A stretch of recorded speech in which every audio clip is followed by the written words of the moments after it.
Globalization has its roots in antiquity.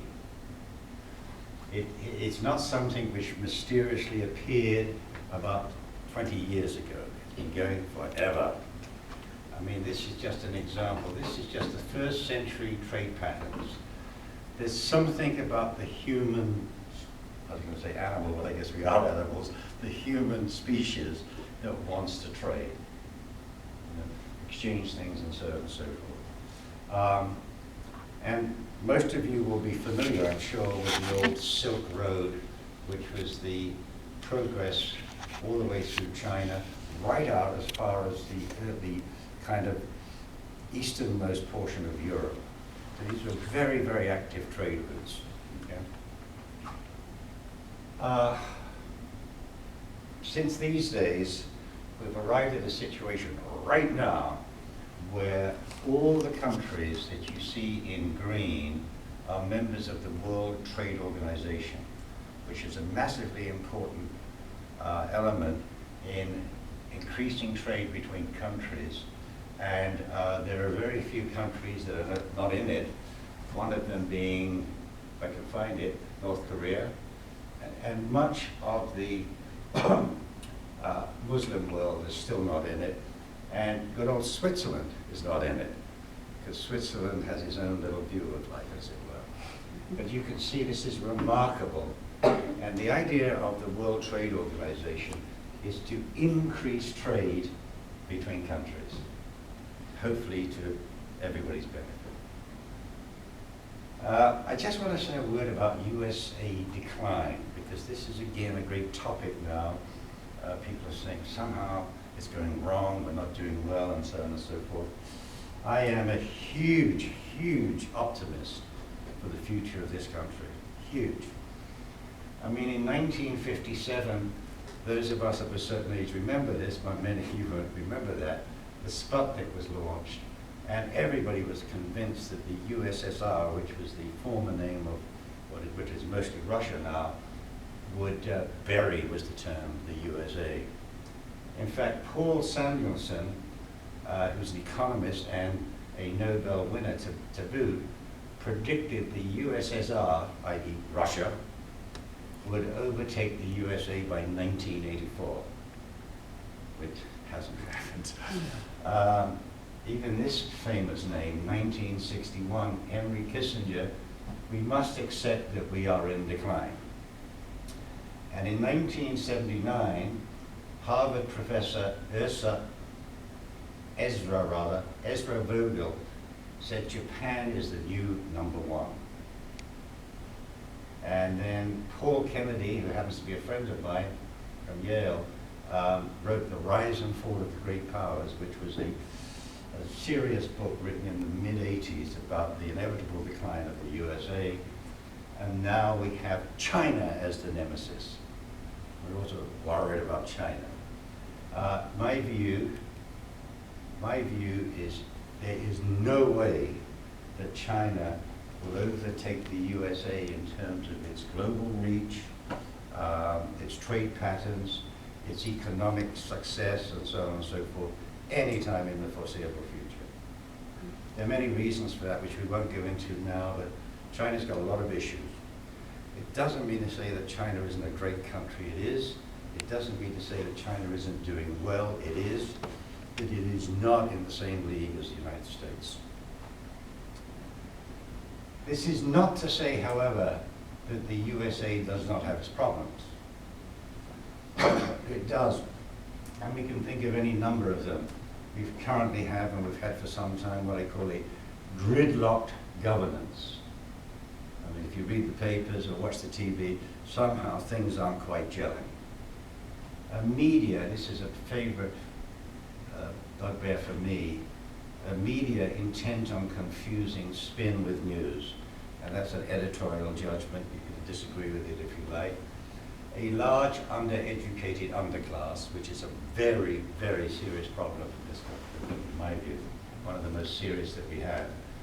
And the gradual hollowing out of the middle class. And there are other issues too. These are the key issues. These are the three countries that, to put it sort of in a rather melodramatic sense, that I have in my heart. Ireland, the United States, and the UK. They're the countries that resonate most with me. Okay, and you can see, I've just put this up here, per capita wealth. Per capita wealth is a very good, specific, direct measure of the average wealth of the average household in a country. Switzerland's 1, Norway 2, blah, blah, blah, blah, blah. Ireland ranks number 10th in the world. The US ranks number 12th. We used to rank number 1. Okay? None of this is fatal, far from it. And the UK ranks number 13. So that's that. Now there's another one. This is from The Economist magazine. I don't know if you know what The Economist magazine is. A very reputable, professional magazine that does a tremendous job on world affairs. And it says the Where to Be Born Index. This is made up of judgments by the people that put this index together, and the judgments relate to the economy, to education, they relate to the ease of starting a business, it relates to regulation, and so on and so forth. And surprisingly to me, the US ranks right down at 16. I can assure you that in somewhere around 1980 or 85, the US ranked probably right up here. Ireland's at number 12, and the UK, Britain rather, is number 27. So there's certain measures, certain things that are happening in the country which are not quite gelling, but again, in my view, not at all fatal. We've got problems, but in my view, globalization is not one of those problems. Okay. The world is getting more and more open than ever. This bar chart here shows world exports, that's sales overseas, to GDP. Just to remind people who are not economists, GDP is gross domestic product. It's a measure of the economic output of a country. It used to be, back in 1960, about 10% of the world's economic output was involved in import or export transactions. We're now all the way up at close to 30%. So the world is opening up more and more and more, which, not that we need to be selfish about where we live, it's to the good. It's to the good, in my view. In short, we need to understand we live in a capitalist system. Capitalism was spawned in Venice and other Mediterranean city-states. It was taken to new levels by the Dutch, then advanced spectacularly, I'm talking about capitalism, advanced spectacularly by the British Empire, then the USA, Japan, Germany, and so forth. Capitalism, which can be, among certain quarters, a sort of, don't say that word kind of thing, but capitalism is an incredibly powerful mechanism for creating wealth in a country. Capitalism survives through competition, innovation, profits, and efficiency. Our capitalism now is now in competition with the best and brightest of the world. It requires talented people, which leads to financial strength. Now this is phenomenal in some ways, the next two slides. The USA has successfully, in quotes, converted much of the world to capitalism. Capitalism, for those again who are not an economist, is a means by which an economy functions.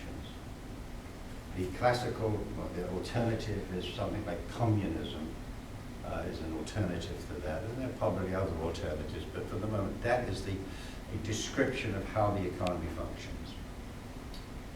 And the US has also, for converted many countries to various forms of democracy. For example, in 1950, there was only one democracy in Latin America, and now much or most of that region is democratic in various manners, which is a huge thing. Now just imagine this. Again, I have the advantage of age on a lot of you. It can be an advantage, but it can also be a disadvantage. You won't remember 1973 with Nixon going to China, perhaps, but astoundingly, Russia, China, and Vietnam, all former communist countries. In fact, we went to war with Vietnam to beat the communists, and some people say it was a draw, and other people say, probably more rightly say, that Vietnam actually won. But these have now become capitalists, and most of them have some form of democracy rather than the authoritarian rule that's so typically and classically earmarked the rule and the governance of communism. And in doing so, we have created a formidable array of economic competitors. More competitors than at any time since the end of World War II. Please keep in mind that from 1940 or so, the USA, the victor, the primary major victor in the Second World War, was the colossus which bestrode the globe and dominated commerce. Germany was vanquished, Britain was largely bankrupt, Russia was crippled, Germany was defeated. The USA alone was the one which bestrode the globe and dominated commerce. United States and China, and this is just a quick, are huge in international trade. Now this one is to me, a very fascinating slide, but it can be a little confusing, and I've got to make sure we understand what it means. This is a history of the world gross domestic product. Gross domestic product is the product of all the economic things that happen in an economy. And this shows the relative percentage of various countries at various points in time. The person who put this together at a university in Scandinavia was heroic enough to try and speculate what it was in the year one. We're not going to bother with that. But what we will look at is in these years here, these are the formative years for the United States in this area here. These two countries, China and India, accounted for over 50% of the world's gross domestic product. Now, the reason it can be a little confusing, you may say they must have been very rich. The gross domestic product of the world in this period of time was about like that. Okay, now it's like that. So it was they dominated the modest gross domestic product that existed. Which is why they were a target for the European expansion in terms of empires. Then we have the initial appearance of the USA as a bar. This is this color here, around 1820. And you can see that bar gets bigger and bigger and bigger, particularly in 1970. India and China in the meantime collectively have gone down to less than 10%. Amazing. Whereas what I call the Eurocentric region of the Europe, North America, had mushroomed to, what is this? They mushroomed to 60, 70, 50% of the world GDP, which was a huge turnaround. And this is all through globalization in this period here. Now, like you sometimes see or heard, from school, which is the city, where is the center of the population in the United States? It used to be somewhere in Kansas, and I think it's now shifted towards Illinois. This is this measure here.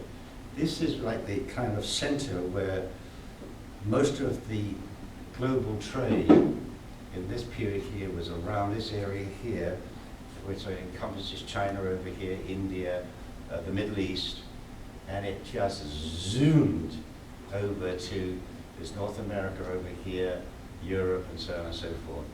Now you see the extraordinary reversal because of China and India particularly, where it's zooming back this way. Again, that to me is absolutely not a cause for concern at all. The growth of what I call the Eurocentric bloc has been nothing less than amazing in world history. I mean, it just hasn't. Okay? It's not a value judgment, it's just a statement of fact.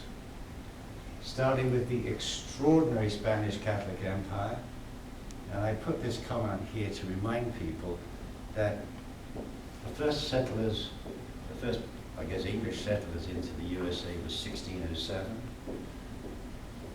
Spanish conquistadors on little ponies that they brought across from Spain were standing at the lip of the Grand Canyon in the 1400s.